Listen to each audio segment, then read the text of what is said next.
Cette semaine, Méditerranéo s'intéresse pour commencer à un métier peu connu, l'amaneur. Ils sont chargés d'amarrer les bateaux, reportage à Marseille et Fos. Direction ensuite la Jordanie, où nous découvrirons la plus grosse centrale éolienne du Proche-Orient. En Corse à Bastia, l'artisanat au service de la revitalisation des vieux quartiers. Enfin, pour la séquence mémoire, retour à Vukovar, auprès de ceux qui travaillent pour la réconciliation.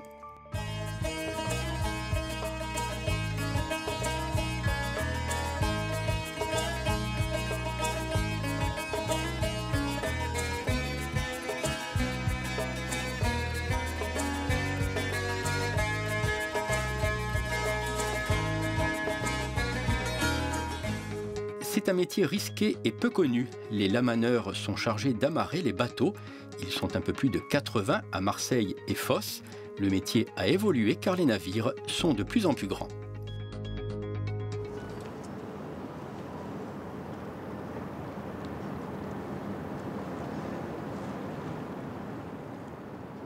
Il me faudrait Lolo, Pierrot, David et Ludo, s'il vous plaît. Un matin comme tous les autres, sur le complexe pétrolier de Fos, nous sommes avec les lamaneurs. Avant chaque arrivée et chaque départ de bateau, ils doivent être là. Celui qui arrive, c'est le Malik Al-Ashtar. Donc c'est un porte-container, un très gros porte-container qui fait 366 mètres. Il nous faudra 2 embarcations et 4 hommes pour l'amarrer. Au total, 82 lamaneurs sur Marseille et Fos. Mais pour l'instant, il leur faut partir en mer, où chaque sortie est compliquée. C'est quand même un métier à risque, un métier où on est toujours dehors, à l'extérieur. On est prêt à capable de tomber à la mer, donc ouais, c'est physique quoi. Le travail des lamaneurs, c'est d'amarrer les bateaux. Là, on prend direction à Darse 2. Vous voyez tous les grands portiques, là on voit le bateau qu'on va amarrer d'ailleurs. Depuis plusieurs années, les navires sont de plus en plus gros, de plus en plus longs et de plus en plus larges. Direction la Darse 2, celle qui reçoit les immenses porte-containers. Des navires qui, vus d'en bas, sont aussi impressionnants que des immeubles.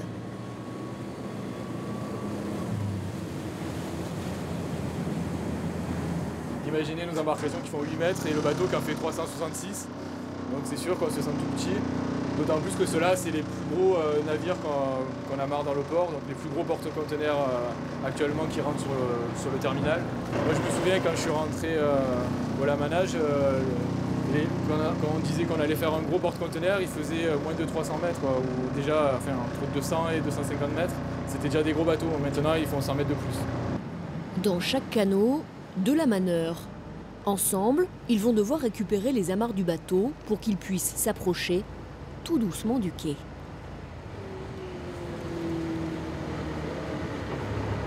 Qu'est-ce que slack? Eh oh, slack tout. On parle en anglais, hein, on leur demande, dès qu'ils nous disent, on essaie de discuter, de communiquer en anglais. Et si des fois on a du mal, parce qu'eux non plus, ils ont du mal à communiquer avec nous, on essaie de s'adresser au pilote et après le pilote adresse les ordres aux gens du bord. C'est ça, ouais, exactement. Le plus grand risque pour ces hommes, se faire écraser entre le quai et le porte-container. Les amarres représentent aussi un vrai danger. Il y a des risques de casse d'amarre qui peuvent entraîner des accidents très très graves, voire mortels. Donc bon, ça n'arrive pas tous les jours, je vous rassure, mais bon, ça arrive assez fréquemment qu'une amarre casse. Donc ça, c'est un premier risque. Après, il y a bien sûr le risque de la chute à l'eau. Il faudra plus d'1 heure au lamaneur pour amarrer ce porte-container. Les hommes vivent 1 semaine sur 2 dans leur base de vie de Fos. Ici, on a coutume de dire qu'un lamaneur dort lorsqu'il n'a pas sommeil et mange lorsqu'il n'a pas faim. Illustration d'une vie décousue, adaptée aux entrées et aux sorties des bateaux, bien plus qu'au rythme du corps. Depuis 1946, ces lamaneurs forment une coopérative. Elle leur permet de supporter cette vie en pointillé. À 3 h du matin, quand on vous réveille pour aller partir au bateau, alors, quand on sait qu'on travaille pour soi et qu'on est payé en fonction du travail qu'on va faire, on sait qu'on ne se lève pas pour un patron ou pour voilà. Les bénéfices, ils nous vont directement à nous, donc ça donne un peu du courage aussi, quoi. On sait pourquoi on le fait. Cette manière de fonctionner est unique en France. Peu importe le poste ou le grade, chacun gagne le même montant Et incroyable, les chefs sont même élus. Après, la place de chef, c'est un volontariat. Donc on est tous égaux en fait. Hein. Donc, ça lui donne des devoirs et des responsabilités supérieures. Mais en même temps, voilà, c'est nous qu'on l'a élu. On ne nous l'a pas imposé. C'est toujours ce mode de. Tous les 2 ans pour les chefs. Voilà, c'est ça. tous les 2 ans. donc, c'est ce qui fait que ça marche aujourd'hui. C'est que Il y a une vraie légitimité. c'est qu'on est élu par l'équipe et si on fait mal le boulot demain, l'équipe l'année prochaine ne me réélit pas et je redescendrai sur l'équipe et il y aura quelqu'un d'autre en haut. Donc c'est la démocratie, tout simplement. Pour être lamaneur, il faut d'abord faire 3 ans et demi de formation sur le port afin d'être ensuite accepté ou pas au sein de cette communauté très fermée. Alors, cet étage, il est réservé au moment d'intimité, la chambre. Voilà, c'est le seul moment où on a un peu de répit entre 2 bateaux, où on peut se reposer, regarder la télé, jouer à la console, lire un livre. Voilà une chambre type de lamaneur. Donc, ça reste basique, un lit, une télé. Les bateaux, on ne sait jamais à quelle heure ils arrivent, à quelle heure ils repartent. Donc, on essaie de trouver du temps de repos quand on peut. Car la nuit, le port continue de fonctionner exactement comme le jour. Difficile pour les lamaneurs d'avoir des périodes complètes de sommeil. Il y a l'entrée à 2h. C'était à 4h le Darse 2. Le gros Darse 2, il était à 4h. 4h. Il était à 4h au pilote plus le feu. 4h au pilote, il est pour nous. Hein. Une grande partie de l'opération, c'est de l'attente en fait. Donc il faut que le bateau se rapproche du quai, s'accoste. Et après, il faut qu'il soit placé en face les branchements. Donc ça se joue à 1 mètre. Donc il faut arriver à positionner un bateau de 300 mètres à 1 mètre près. Donc ça prend un petit peu de temps. Et pendant ce temps, donc là, on doit attendre qu'ils soient en position pour pouvoir prendre le reste des amarres. Dans l'obscurité, le Fraternity, enfin, finit par approcher. C'est un pétrolier belge. Vas-y, choc. Le batelier va prendre la garde. Hein? Si on les prend sur tribord, je me tourne. Ouais, voilà, tu te retournes. J'allais te le demander justement. Non, mais t'inquiète. Ok. Slack tout. Petit souci, l'ancre gêne la manœuvre. En fait, là, ils veulent qu'on prenne les 2 amarres, mais sauf qu'elles sont une de chaque côté de l'ancre, donc assez espacées, ce qui rend la manœuvre encore plus compliquée, quoi. Faut pas qu'elle nous tombe dessus, bien sûr. Chaque année, les lamaneurs de Marseille et de Fos amarrent près de 11 000 porte-containers. C'est bon. Vraquiers, pétroliers ou bateaux de croisière, un métier qui ne connaît pas la crise et où il n'y a pour l'instant que des hommes.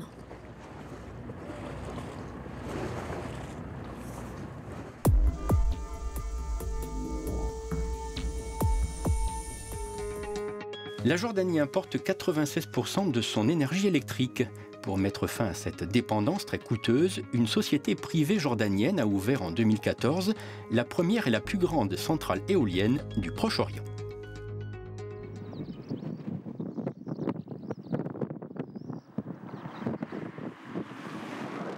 C'est un projet sans précédent au Proche-Orient. 38 éoliennes perchées à 1600 mètres d'altitude sur les montagnes rocailleuses de Tafilé, une région désertique isolée dans le sud de la Jordanie, où les vents dépassent souvent les 100 km/h. Ces bourrasques, Michel Jalad les a transformées en mines d'or. C'est la seule richesse de son pays. L'eau y est très rare. Pas de pétrole ni de gaz. La Jordanie importe 96% de son électricité. C'est une source d'énergie stratégique, de l'électricité produite sans gaz ni pétrole, uniquement grâce à la force du vent. C'est une ressource dont on bénéficie en quantité illimitée ici. C'est une énergie propre qui permet de protéger l'environnement et d'éviter des centaines de milliers de tonnes d'émissions de gaz à effet de serre. C'est un investissement fantastique. On espère qu'il y aura de plus en plus d'éoliennes dans le pays. Un projet pharaonique sur 2 ans qui a commencé ici à Aqaba, sur ce grand port de la mer Rouge. Les éoliennes sont importées d'Europe et des États-Unis puis acheminées en pièces détachées comme cette pale de 55 mètres, plus grande qu'une piscine olympique. Un investissement de plus de 250 millions d'euros.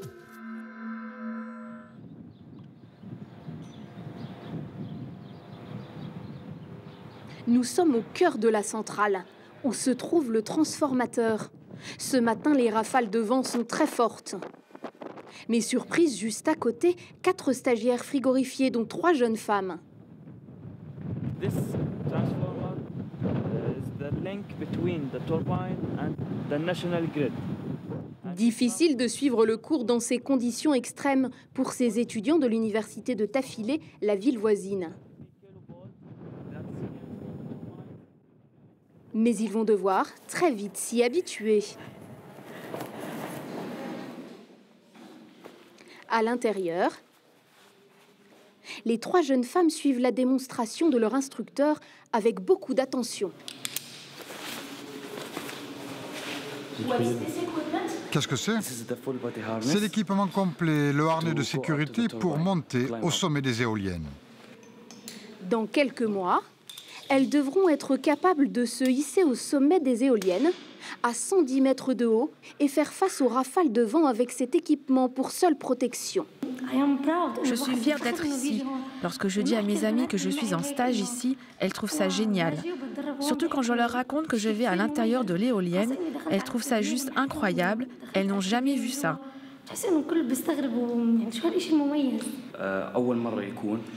Moi, je serais très fier qu'une des filles devienne ingénieure ici, dans la centrale éolienne. Ce serait la première femme de tout le Proche-Orient et du monde arabe. Il ne faut pas se le cacher. L'univers des centrales d'énergie renouvelable est en général un monde d'hommes parce que c'est très physique. Il faut pouvoir travailler dans des endroits exigus et sous pression. Devenir la première femme ingénieure dans cette centrale éolienne. Un rêve à portée de main pour les 3 stagiaires. L'une d'elles vient de Boussira, ce village près de Tafilé, dans l'une des régions les plus déshéritées du pays. Ici, plus d'un jeune diplômé sur 3 est au chômage. Le projet d'éolienne a été une bouffée d'air pour les familles, comme celle de Raïda, notre stagiaire. Ses parents sont professeurs ici depuis 20 ans. Ils ont vu des générations d'étudiants sans perspective quitter la région. Nous sommes tellement heureux d'avoir cette centrale dans la région. À son ouverture, on a senti que l'économie locale renaissait. Les jeunes de notre village ont de nouveaux espoirs de s'accomplir ici. Le marché du travail était jusqu'ici très restreint, les opportunités très rares. Ça leur portait préjudice. Même les diplômés les plus brillants ne trouvent rien et restent sans emploi.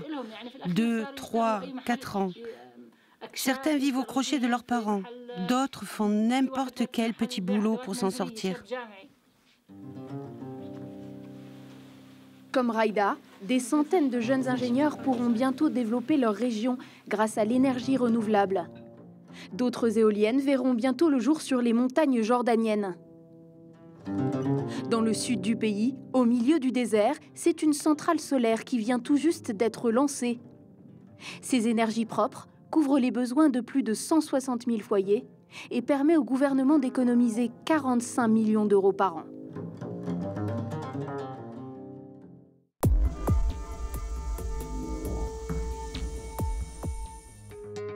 L'artisanat symbole de la revitalisation des quartiers anciens. En Corse, à Bastia, ils sont plusieurs à avoir choisi la citadelle pour exercer leur activité. L'occasion de découvrir un savoir-faire et une tradition.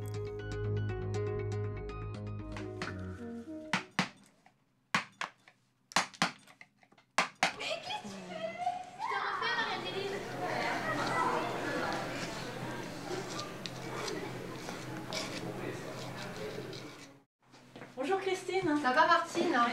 Nous sommes dans une échoppe d'artisans ouverte l'été dernier, en plein cœur de la citadelle de Bastia. Martine Chouinard, potière, installée à Cisco dans le Cap Corse, vient y déposer quelques pièces de sa collection. Des objets en grès, brutaux émaillés. L'endroit est conçu pour établir un lien entre artisans passionnés. La maîtresse des lieux est-elle bijoutière. Ses créations Des colliers, des bracelets, de pierres, de perles, de tissus et de cuir. Pour les réaliser, elle est aussi brodeuse, couturière. Un savoir-faire pluriel qui ne s'apprend pas dans une école. Artisan, Christine Olivier aspire à être artisan d'art. C'est une reconnaissance en fait, parce qu'il n'y a pas de diplôme. Je ne me sentais pas sûre de moi et je voulais vraiment bien évoluer dans mon métier et pouvoir... parce que d'être artisan d'art, c'est proposer à la demande, du sur-mesure. Donc là, il faut quand même être formé. Donc c'est ce que j'ai fait. Je suis partie sur le continent avec une artisane d'art qui a pu, elle, me former sur toutes ces techniques en fait. Vous êtes ici à la Citadelle, c'est un lieu que vous avez choisi, qui correspond à votre métier. Ah mais complètement. Déjà le local qui est vraiment typique et qui je trouve se prête à tout ce qui est à l'artisanat, à les métiers d'art. C'est un lieu chargé d'histoire, authentique et qui rejoint un peu tout ce qui est artisanal, métier d'art. Et j'espère qu'elle peut se développer dans ce sens, entre autres.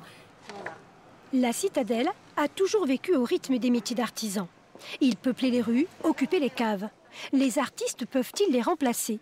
Gabi Mombert est artiste peintre. Installée jusque-là dans un autre quartier de la ville, elle a choisi d'établir son atelier au sein de la Citadelle. Ses outils ne sont là que depuis quelques jours, mais l'artiste a déjà conquis son nouvel espace. Elle rêve d'un quartier d'artistes en plein Bastia. Déjà, Bastia, c'est un musée à ciel ouvert. C'est une ville qui est splendide, avec des bâtisses, avec un patrimoine. Moi, mon rêve, c'est que tous les artisans de Corse arrivent à la Citadelle et que les gens de la Citadelle ouvrent leurs caves justement à ces artisans qui ont un savoir-faire énorme. Voilà, il y a des ferronniers, il y a des gens qui travaillent le bois, il y a des couteliers, des verriers, des potiers. Et si toute la Citadelle était ouverte comme ça à ces gens-là, ça serait superbe. Si elle a fait le choix de la Citadelle, c'est aussi pour y espérer des rencontres. Gabi Mombert aime parler de ses tableaux, de ce qui la pousse à peindre. Ma peinture, c'est un message que je veux faire passer. Donc il y a plein de thèmes abordés, il y a de la littérature, de la musique, des voyages, des histoires d'amour. Alors celui-ci, il y a une fontaine, il y a des gens, et il y a toute une vie sur un tableau. Et si vous voulez, ces oiseaux qui jacassent peuvent aussi représenter des gens qui jacassent des fois peut-être un peu trop. En dehors des murs, cette partie de la vieille ville aspire aussi à se redynamiser. Commerce de proximité, bars, et parmi eux, l'une des boutiques les plus anciennes du quartier. Voici l'antre d'un autre artisan d'art, Cédric Board, tapissier de meubles. Au départ, l'entreprise de tapissier, c'était mon père qui l'a créée. Celle-là, elle a été créée par mon père en 77. Et moi, j'ai repris en 2000, donc ça fait déjà 17 ans. Mais avant ça, elle a une histoire familiale, puisque c'est mon arrière-arrière-grand-père qui en a fait l'acquisition. C'est mon arrière-grand-mère qui l'a utilisé, qui faisait les tourtes de pois chiches, les castagnacci, les pizzas à l'époque, les glaces, toujours artisanales. Il y a eu un moment où il y a eu les premières normes européennes qui ont fait que bon, ça a dû fermer un temps. Puis mon père a repris le local pour créer le tapissier. Et voilà. Moi, je me régale parce que je crée. Voilà, je crée, j'offre une nouvelle vie à quelque chose de fané ou de fatigué. Cédric Board ne compte pas ses heures dans la boutique familiale. Pour clouter, déclouter, défaire un fauteuil, y remettre du crin, recouvrir l'assise de tissu. Œnologue de formation, il ne se destinait pas à être tapissier, mais l'appel de ce métier d'art et l'amour irraisonné pour son endroit, la place d'Armes, ont été les plus forts. Tous les artisans le savent, pourtant, pour y rester, il faut s'accrocher. Voir s'ouvrir d'autres boutiques, à coup sûr, un pari difficile, mais un pari pour l'avenir.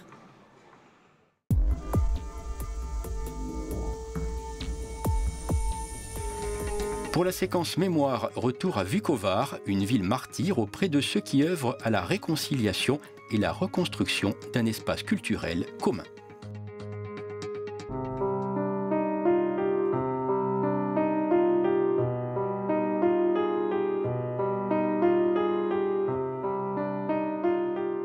Ici à Vukovar, un retour sur l'histoire de la ville s'impose.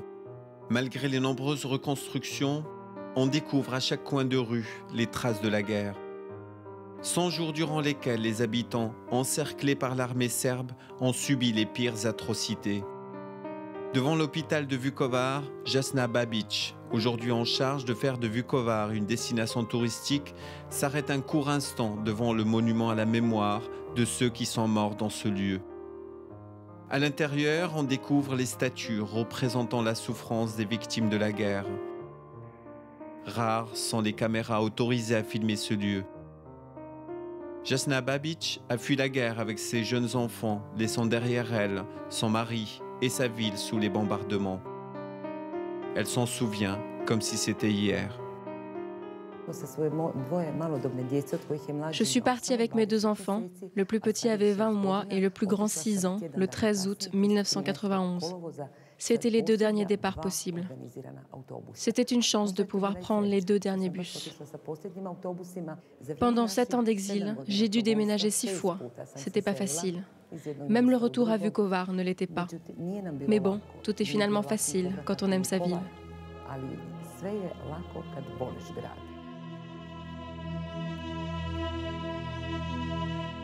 Pour mieux comprendre la tragédie de cette ville, direction le musée à la mémoire des disparus.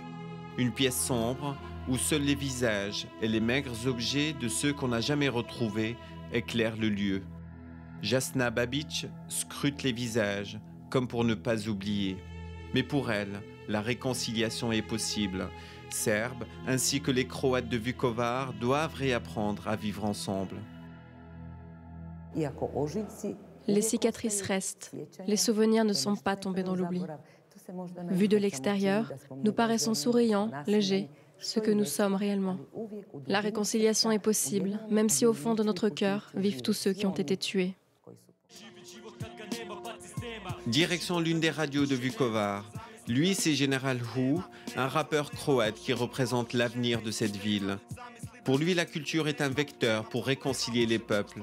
Mais il pense que l'essentiel aujourd'hui est que cette région retrouve toute la place qu'elle mérite. Je pense que c'est une des manières, au moins en ce qui concerne les jeunes.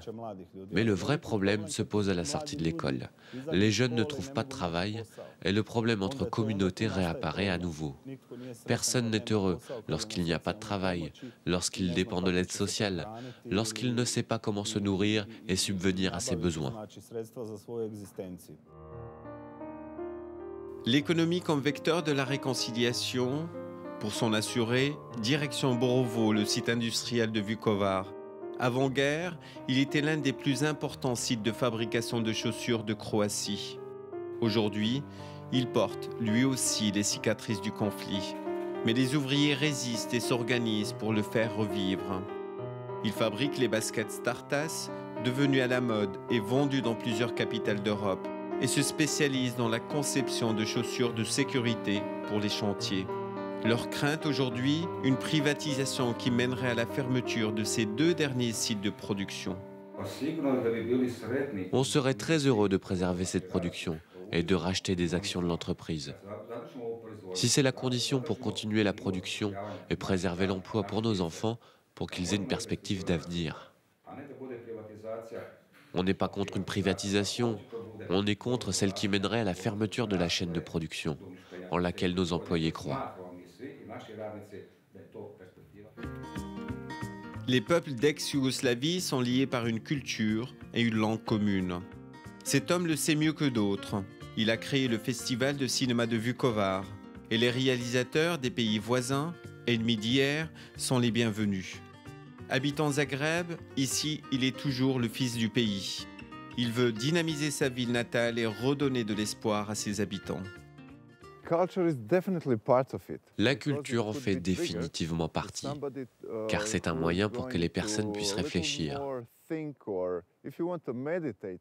Si vous voulez méditer par rapport à quelque chose, par rapport à votre conscience, sur le sens de la vie, sur le devenir de l'être humain, qui suis-je, que suis-je, alors la culture est un moyen de susciter la réflexion. Mais vous ne pouvez pas changer quelqu'un par la force. C'est un processus qui vient de soi, mais pas de l'extérieur. Personne ne peut me changer, sauf moi-même. Le temps fait des miracles. L'amour fait des miracles encore plus grands. Et l'amour des gens de Vukovar pour leur ville fait des miracles encore plus grands. Vukovar se reconstruit, le charme de la région est indéniable, la gentillesse de la population est incroyable, et tous ceux que nous avons rencontrés ici militent à leur façon pour faire de cette ville symbole de la résistance croate, le symbole de la paix.